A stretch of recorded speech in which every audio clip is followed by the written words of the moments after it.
마가복음 2장 13절에서 17절 말씀. 예수께서 다시 바닷가에 나가심에 큰 무리가 나왔거늘 예수께서 그들을 가르치시니라.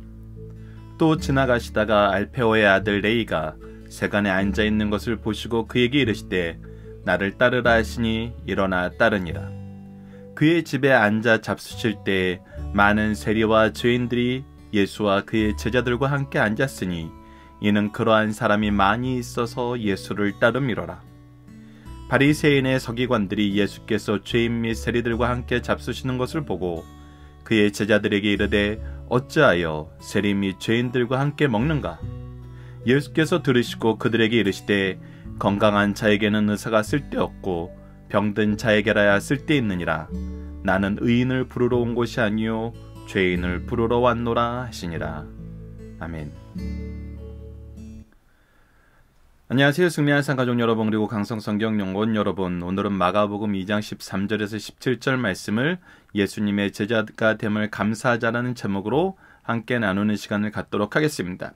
자, 우리가 마가복음을 보면은 지난 몇 차례 동안 계속적으로 반복되는 것이 있는데 바로 예수님이 그의 사역을 어떻게 하시고 있는지 항상 압축적으로 간략하게 우리에게 소개함으로써 이것이 반복적이었고 지속적이었음을 우리에게 가르쳐줍니다. 그것이 무엇인가요? 우리가 마태복음 4장 23절에서 봤던 것처럼 하나님의 말씀을 가르치시고 천국 복음을 선포하시고 그리고 모든 약한 것을 고치셨던 것입니다. 즉 이것은 우리가 지난 시간에도 확인했던 것처럼 바로 하나님께서 우리에게 미리 주신 말씀을 통해서 예수 그리스도의 복음을 선언하시고 우리에게 참된 소망을 주시는, 회복을 주시는 하나님의 역사, 구속의 역사였던 것입니다. 즉 구속 사역을 감당하시는 데는 한치도 쉬지 않으셨어요. 그래서 지속적으로 그 부분이 나타납니다. 13절에서도 예수께서 다시 바닷가에 나가심에, 왜 바닷가에 나가셨습니까? 우리가 다른 말씀을 참고해서 보면은 예수님께로 오는 사람들이 굉장히 많은데 이 사람들에게 말씀을 전하게 하시기 위해서 그들을 바닷가에 모으시고 예수님은 배를 타고 어느 정도 떨어지셔서 많은 사람들에게 복음을 전할 수 있는 그런 환경을 만드셔서 예수님의 말씀을 가르치셨던 것을 볼 수 있습니다. 그래서 많은 무리들이 나와서 바닷가로 나가서 그렇게 예수님의 말씀을 전했고 그들에게 항상 무엇을 하셨다? 가르치는 일을 쉬지 않으셨다라는 것입니다. 우리가 복음의 사역을 한다는 것은 항상 말씀 중심이 되어야 되고 말씀을 가르치는 것이 되어야 되고 말씀을 선포하는 것이 되어야 되고 말씀을 통해서 예수 그리스도의 오심을 전하는 것이 되어야 됨을 우리는 성경을 통해서 계속 보게 되고 예수님 또한 이 구속사역을 감당하시는 데는 이 일을 쉬지 않으셨던 것을 보게 됩니다. 그리고 또한 두 번째 중요한 것이 있습니다. 그것이 무엇이냐면 바로 제자를 부르는 일이었습니다. 우리 승리한 삶 표어가 영생의 말씀을 누구에게 배워서 누구에게 가르치는가라는 것인데 우리가 하나님께서 우리에게 말씀을 주실 때부터 예수 그리스도를 통해서 구속사역을 성취하실 때부터 성령의 역사를 이끌어내실 때부터 즉 태초부터 지금까지 계속 변하지 않는 것은 바로 예수님께서 오셔서 제자를 삼으셨던 것처럼 우리가 배우고 가르치는 일에 끊임없이 이것을 계승해 나아가야 됨을, 이것을 이어나가야 됨을 성경은 가르쳐주고 있습니다. 그래서 그 맥락에서 예수님은 제자들을 살피셨고 제자들을 선택하셨고 제자들을 교육시키셨고 제자들을 파송하셨습니다. 그것이 우리가 누가복음에서 잘 나타나 있고 사도행전에서 잘 나타나는 것을 볼 수 있습니다. 오늘 14절 말씀에서도 베드로와 야고보, 요한, 안드레를 선택한 것 다음에 두 번째 이제 제자의 선택이 나오는데 그것이 바로 알페오의 아들 레위입니다. 여기서 나오는 레위는 바로 우리가 잘 알고 있는 마태입니다. 이 마태의 직업은 무엇이었죠? 바로 세관에서 일하는 세리였어요. 즉 세리를 부르셔서 예수님은 제자를 삼으신 것입니다. 그를 부르실 때 우리가 지난 시간에 제자를 부르실 때 확인했던 것처럼 무엇이냐면 주님의 부르심이 있고 그 부르심에 대한 사람들의 순종이 있습니다. 즉 부르심과 순종의 관계가 구속사역이 얼마나 놀라운 역사를 감당하게 하는지 얼마나 놀라운 결과를 보여주는지 우리가 지난 시간에도 한번 살펴봤었습니다. 예수님께서는 부르시고 우리는 순종하고, 이 부르심과 순종 안에서 우리는 무엇을 경험해요? 예수 그리스도의 복음, 하나님의 구속의 은혜, 그리고 성령의 능력, 그것을 통해서 우리가 이 세상을 이기고 복음을 선포하게 하는, 승리하는 삶을 경험하게 한다는 것입니다. 이것이 바로 부르심과 순종 안에서 일어나는 성령의 역사였어요. 하나님의 은혜였어요. 그리스도의 복음의 능력이었다는 것을 우리가 기억해야 됩니다. 근데 이번에는 지난번 제자를 부르신 것과 특별히 다른 점이 있어요. 그것이 무엇이냐면 바로 마태의 직업이었어요. 그것이 무엇이었어요? 바로 세리였어요. 그리고 이것은 무엇으로 확장되냐면, 마태가 자기 집에서 예수님을 모실 때 누구와 함께 교제하는 시간이 나오게 되냐면 바로 세리와 죄인들이 함께 교제하는 시간을 갖게 됩니다. 이것은 굉장히 놀라운 사건입니다. 예수님께서 베드로나 요한을 부르실 때하고는 완전히 상황이 달라요. 그들은 무식하고 천시받는 사람들이었어도 열심히 일하고 사람들에게 비난받는 직업을 가진 자들은 아니었어요.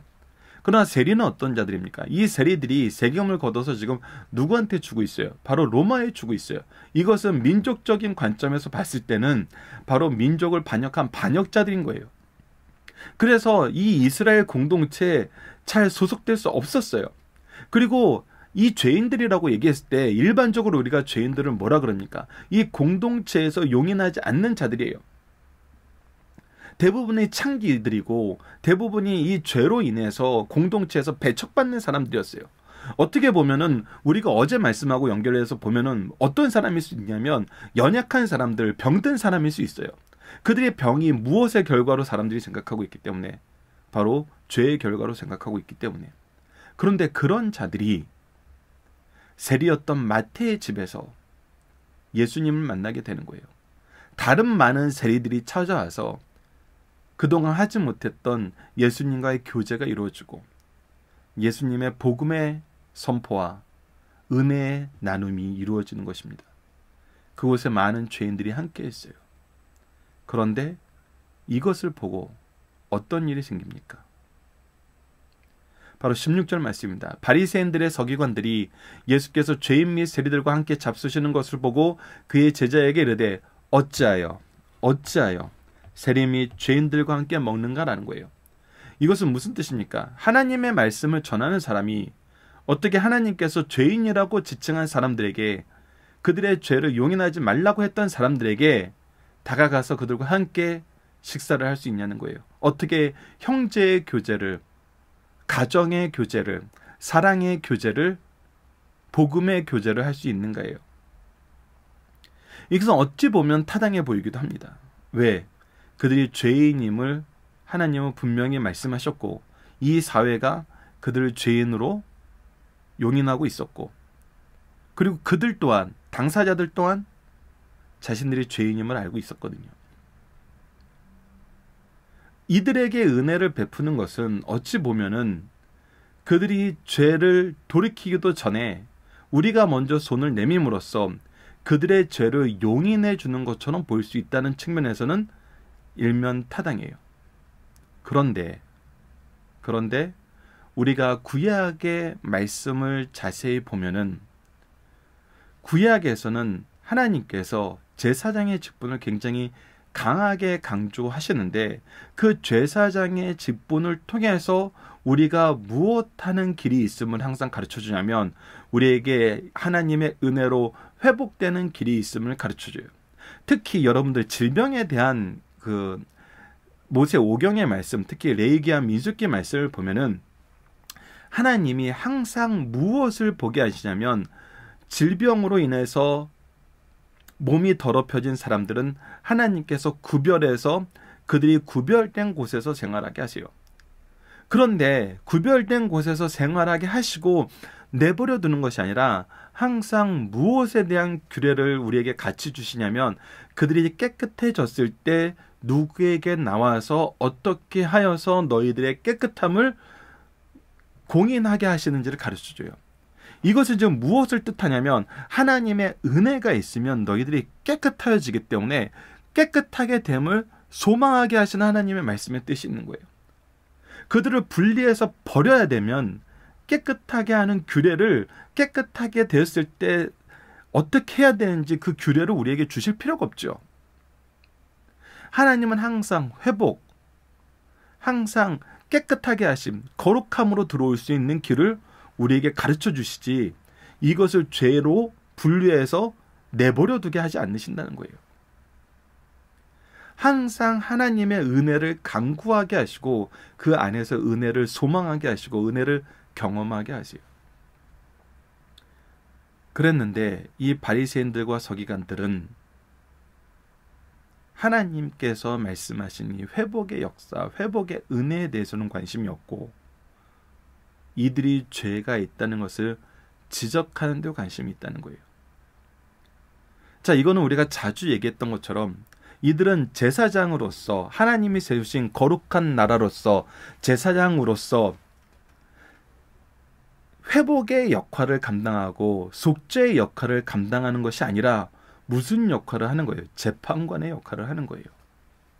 우리가 항상 주의해서 봐야 되는 것이 이거예요.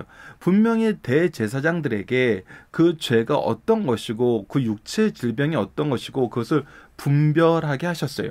자, 분별하게 하셨다는 것이 재판관이 되어서 너는 더러운 놈 이렇게 지적하고 끝내게 하는 것이 아니라 제사장들에게 무엇을 맡겼냐면 속죄의 직분을 맡기셔서 그것을 깨끗하게 하도록 하나님께서 인도해 주셨어요. 그래서 회개의 제사가 어떻게 드려야 되는지를 우리에게 가르쳐주고 먼저 자기 죄에 대해서 하나님께 고백하고 그 회복의 역사에 쓰임받는 직분이 바로 제사장의 직분이었어요. 그리고 제사장 나라가 될 것을 명령하셨어요. 근데 그들은 제사장이 되기보다는 뭐가 된 거예요? 재판관이 된 거예요. 근데 재판관은 누구만 될 수 있어요? 하나님만 되실 수 있어요. 그리고 예수님은 이들에게 구원의 역사가 무엇인지 하나님의 뜻이 무엇인지 분명히 선언하십니다. 17절 말씀입니다. 예수께서 들으시고 그들에게 이르시되 건강한 자에게는 의사가 쓸데없고 병든 자에게라야 쓸데있느니라. 나는 의인을 부르러 온 것이 아니요 죄인을 부르러 왔노라. 죄인을 부르러 왔노라. 우리가 로마서에서 확인했던 것을 통해서 보면은 이것은 더 놀라운 은혜죠. 의인은 없나니 하나도 없음이니라. 모든 인류가 모든 인생이 하나님 앞에서 죄만 범할 뿐임을 우리는 말씀을 통해서 확인할 수 있었어요. 자, 그런데 하나님 앞에 교만한 자들이 회개의 은혜가 없는 자들이 하나님 앞에 무릎을 꿇으려 하지 않고 자기를 자기보다 못하다고 생각하는 사람 앞에 세워놓고 자기가 마음대로 판단하고 정죄할 수 있는 사람 앞에 자기를 세워놓고 그를 정죄함으로 자기는 어떻게 드러내는 걸 원해요? 내가 높아지고 나는 의인이라는 것을 드러내길 원해요. 그들은 하나님 앞에 무릎 꿇은 사람들이 아니라 사람들 위에 서고 싶은 사람들이었던 것입니다.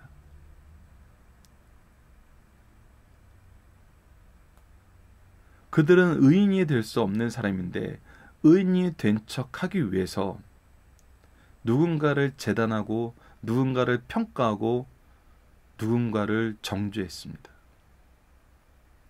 그러나 예수님은, 죄가 없으신 예수님은 마지막 최후의 심판 때 심판관 되시는, 재판관 되시는 예수님은 분명히 뭐라고 하세요? 죄인을 부르러 왔다라고 얘기하고 계세요. 이것이 복음입니다. 이것이 우리 교회가 감당하고 우리 가정이 감당하고 우리들이 감당해야 될 구속의 사역이에요. 예수님은 이것을 분명히 선언해 주고 계시고 이러한 자를 어떻게 했어요? 제자 삼아 주셨어요. 이러한 우리들을 제자 삼아 주셨어요. 그리고 우리에게 이 복음의 사역을 맡기시고 이 복음의 사역에서 승리하게 하셨습니다. 본문 묵상하기를 봅시다. 예수님은 어떤 일을 하는 자를 제자로 부르셨고 무엇을 하셨나요? 바로 세리를, 세관에서 돈을 걷던 사람을 제자로 부르셨고 그들과 함께 앉아 교제하였습니다. 바리새인과 서기관들은 무엇 때문에 예수님을 비난해요? 바로 죄인들과 함께 교제하는 것 때문에 그들에게 하나님의 은혜의 복음, 하나님의 능력의 복음을 전하는 것 때문에 그들은 비난했어요. 이들의 비난에 대한 예수님의 대답은 무엇입니까? 하나님의 뜻이었고 구속의 역사였습니다. 바로 죄인을 부르러 오신, 죄인을 구원하러 오신 예수님의 사역을 통해서 우리가 하나님 앞에 무릎 꿇었을 때 참된 회개의 역사가 일어나고, 회개의 역사가 일어났을 때 예수 그리스도의 부르심이 우리에게 얼마나 놀라운 은혜이고 얼마나 놀라운 능력이고 얼마나 놀라운 승리인지를 알게 하신다는 것입니다. 이 말씀이 우리 삶 속에 강하게 자리 잡기를 기도합니다. 자, 중심 사상을 보도록 하겠습니다. 첫 번째는 우리 주님의 지상 사역의 중심은 죄인을 부르러 오셨다는 것입니다. 여러분 책 56페이지에 나와 있습니다. 예수님은 당시 유대인들이 가장 악한 직업이라고 지탄한 세리를 제자로 부르셨어요. 이들은 조금 전에 설명드렸던 것처럼 민족의 반역자이고 하나님의 뜻을 직접적으로 거역한 사람들로 보이고 있었어요. 가장 악한 사람들 중에 악한 직업을 가진 자들이었어요. 그러나 예수님은 그들을 제자로 부르시고 구원의 절망적인 사람은 아무도 없음을 우리에게 가르쳐 줍니다. 누구도 구원에서 제외됐다고 함부로 얘기할 수 없어요. 예수님은 그러한 자들까지도 부르고 구원하시고 역사하십니다. 자, 두 번째, 죄인 하나가 회개하고 돌아오면 하늘에는 큰 기쁨이 있다는 것입니다. 바로 이 누가복음 15장 16장에서 계속적으로 반복해서 나오는 것은 돌아옴입니다. 회개함입니다. 돌이킴입니다. 우리가 하나님께로 다시 돌이켜서 우리의 죄악된 길에서 회복되는 거예요. 하나님이 기뻐하시는 건 바로 이것이랍니다. 하나님이 영광 받으시는 건 바로 이것이라는 거예요. 그래서 우리가 사복음서를 통해서 계속해서 확인할 수 있는 것은 무엇이냐면 예수 그리스도를 믿어 회복하게 되는 것이 하나님이 기뻐하시는 일이라는 거예요. 우리가 돌이켜서 하나님과 함께하는 것이 하나님이 기뻐하시는 일이라는 거예요. 그래서 누가복음 15장 7절에는 이렇게 얘기합니다. 내가 너희에게 이르노니 이와 같이 죄인 한 사람이 회개하면 하늘에서는 회개할 것 없는 의인 99으로 말미암아 기뻐하는 것보다 더하리라. 더하리라라고 얘기하고 있습니다. 그렇다면 우리는 누구에게 포커스를 둬야 될까요? 바로 우리가 받은 은혜를 우리는 빚진 자로서 우리와 같이 죄악 속에서 헤매이고 괴로워하던 사람들에게 우리는 이 복음의 사역을 전해야 되고 그들을 위로하고 그들을 교훈하고 그들을 길러와서 하나님의 일꾼 되게 하는 것입니다. 자, 마지막 세 번째, 주님은 이를 계기로 영육간의 병든 자의 의사가 되시며 마가복음 2장 17절 동시에 죄인의 친구가 되심을 선언하였습니다. 우리가 마태복음 11장이나 누가복음 6장에서 7장 4일을 보면은 항상 이러한 내용이 나와요. 그들이 예수님에 대해서 비난하고 세례 요한은 금식한다고 비난하고 예수님은 먹고 마신다고 비난하면서 뭐라고 얘기했냐면 저들은 죄인들과 세리의 친구들하고 얘기하면서 얘기했던 것을 보게 돼요. 예수님은 항상 이들과 함께 하셨고 이들의 연약함을 돌보셨고 이들의 죄의 문제 해결을 위해서 항상 하나님 말씀을 전했어요. 그 대표적으로 우리가 볼 수 있는 인물이 또 누구였습니다. 바로 삭개오였죠. 삭개오의 회개의 역사는 자신의 삶이 완전히 하나님 앞에서 뒤집어지는 것을 우리에게 보여줘요. 우리가 사도행전에서 누구를 봅니까? 바로 사도 바울을 보죠. 그의 삶의 방향이 완전히 뒤집어져요. 바로 회개는 돌이킴이고 예수님은 이 역사를 위해서 우리에게 왔다는 겁니다. 그리고 우리를 친구 삼으시고 우리를 대신하여 죽으시고 우리를 의롭다 하시기 위해서 살아나셨다는 이 놀라운 역사를 우리는 함께 나누고 함께 기뻐하고 또 함께 전할 수 있었으면 합니다. 자, 본문 다지기입니다. 예수님이 바닷가로 나신 목적은 무엇입니까? 바로 예수 그리스도께서 이 복음을 전하시기 위해서 바다로 나갔음을 우리가 볼 수 있었습니다. 여러분들 본문 다지기 내용은 강해집에 있는 내용과 함께 이번에 김천수 목사님이 새롭게 집필하신 책의 내용을 저희들이 마지막 페이지에서 보여주고 있는데 문답으로 있는 성경신학의 내용에서 발췌한 것입니다. 이 내용을 여러분들께서 함께 보시기 바랍니다. 특히 당시에 왜 바닷가에서 나가서 말씀을 전할 수밖에 없는지에 대해서 얘기하셨는데, 하나님의 말씀을 가르치는 주된 장소는 회당이었는데 당시 종교 지도자들이 예수님을 대적하기 시작하면서부터, 특히 우리가 2장에서부터 이 유대 지도자들의 대적의 역사가 예수 그리스도의 5가지 사역에 대해서 5가지의 대적의 역사가 나타나기 때문에 이 하나님의 나라를 복음을 전하는 것이 회당에서 여의치 않게 되었기 때문에 예수님께서 바다로 나가시고 바다를 강단 삼아서, 산을 강단 삼아서 복음을 전하셨던 역사들이 복음서에 기록되어 있는 걸 우리에게 가르쳐주고 있습니다. 두 번째, 예수님이 마태를 제자로 선택하시는 과정에서 깨닫게 하시는 것은 무엇입니까? 마태는 당시 모든 사람들의 미움을 받던 세리였어요. 그러나 당시 세리는 왜 그러냐면, 당시 세리는 조국과 민족을 배반한 사람들로 보일 수밖에 없거든요. 왜? 그들은 로마에 충성하였고 로마에 충성하기 위해서 자기 민족을 괴롭히는 사람들이었기 때문이에요. 특히 우리가 이미 이 당시에 이 세리가 되는 과정을 보면은 그 역사적인 문헌에 의해서 밝혀진 것은 이러한 내용들인데, 무엇이냐면 세리가 어떤 식으로 자기가 세리가 되냐면 이 로마 정부에 내가 얼마를 바치겠다고 공개 입찰을 해요. 그래서 내가 세금을 얼마를 걷어서 바치겠습니다라고 해서 가장 많이 바치기로 한 사람을 그들이 세리장으로 선택을 해요. 그러면 그 세리장이 백성들에게 얼마를 걷는지는 로마가 컨트롤하지 않아요. 그 세리장이 자기가 능력껏 세금을 걷어요. 그러니까 자기가 세금의 퍼센티지를 정하고 그 안에서 로마한테 자기가 약속한 금액만큼 바치는 거예요. 그러니까 자기가 원하면 더 뜯어갈 수 있는 것이 세리의 어떤 권한 안에 있는 거였어요. 그리고 이 일을 위해서는 폭력을 수반할 수 있는 그런 권한이 가지고 있었다는 거예요. 그렇기 때문에 이들은 자기의 안위를 위해서, 자기의 영달을 위해서 민족을 배반한 자로 보기에는 충분했던 거거든요.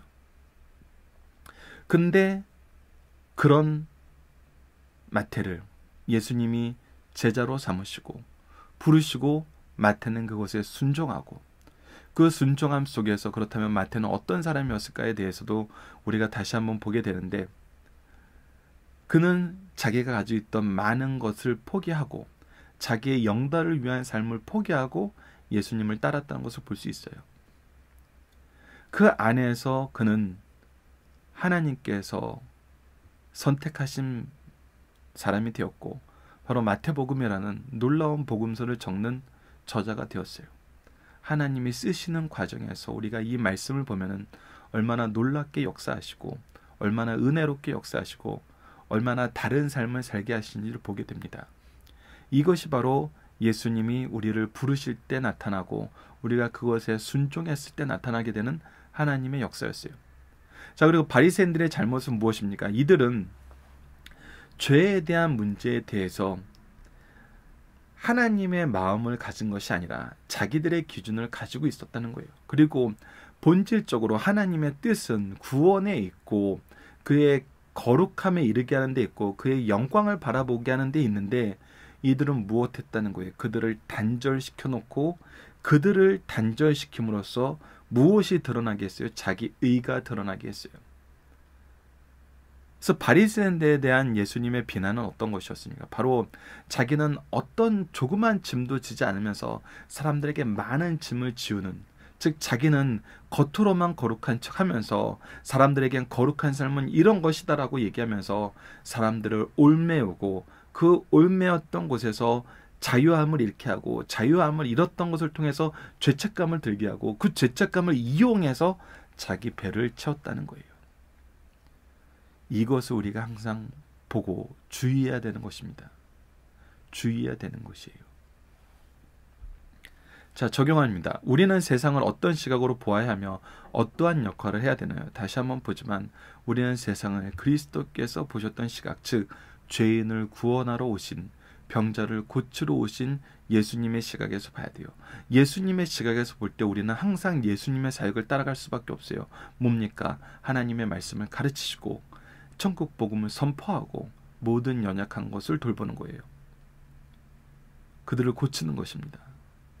이 일을 위해서 하나님께서 우리에게 무엇이든지 아끼지 아니하시고 주신다는 거예요. 그것이 로마서 8장 32절에서 우리가 받은 약속이고 8장 37절에서 약속받은 승리의 선언이에요. 그렇기 때문에 우리의 과거의 모든 것을 협력하여 선을 이루게 하시는 하나님의 역사를 로마서 8장 28절에서 우리가 보게 되는 것이죠. 구속사를 이루실 때 하나님께서 우리를 어떻게 쓰시고 어떻게 공급하시고 어떤 역할 속에서 우리에게 열매 맺게 하시는지를 우리는 봐야 됩니다. 그렇기 때문에 세상은 우리가 배척하고 세상은 비난하는 대상이 아니라 우리가 복음을 가지고 나아가야 되는 일터가 되는 것입니다.